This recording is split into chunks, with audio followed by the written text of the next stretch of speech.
Well, gardeners, I've gone and done something stupid. I have yet again let my addiction get the better of me, and now I don't know what I'm going to do. What have I done? I've bought yet another avocado tree, and it's the middle of October. We're heading into winter, we're mere weeks away from frost, and I don't have anything I'm going to be able to do with this tree for a very long time. Last year, I bought a holiday avocado tree and I planted it out at my homestead property in Florida. But unfortunately, about a month later, the area got hit by a hurricane and it uprooted that holiday avocado tree, and now I no longer have an avocado tree growing on site. So on a whim, I went out and I purchased this green gold avocado tree. Now this was a dumb purchase for many reasons. Number one, it was $90. Number two, green gold is a seedling of the variety Charwill that was developed in Hawaii, and it's known to do well in Hawaii and California, but not in Florida. There's really no indication that this will do well in Florida because it's not a tropical West Indian cross. So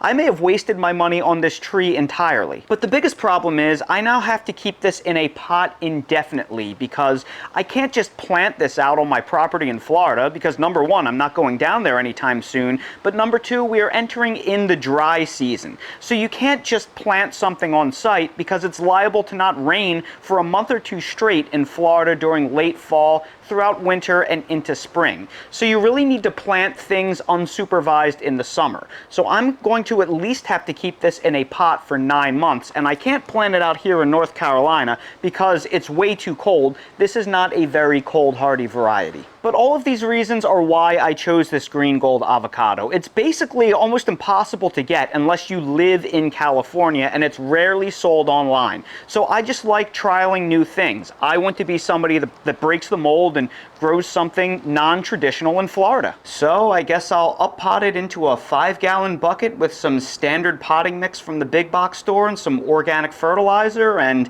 we'll see what happens. I'll be overwintering this bad boy for at least 9 months, maybe longer. So what say you? In what crazy ways have you given into your plant addiction? Tell us the story in the comments below. I'm sure we will find that we are all in very good company. And that's today's 2-minute garden tip. If you're new to the channel, please consider subscribing and hitting the bell to receive new video notifications, and check out our Amazon storefront and spread shop in the video description for a list of the gardening products I use and awesome custom designed apparel and other gear. Your support is greatly appreciated.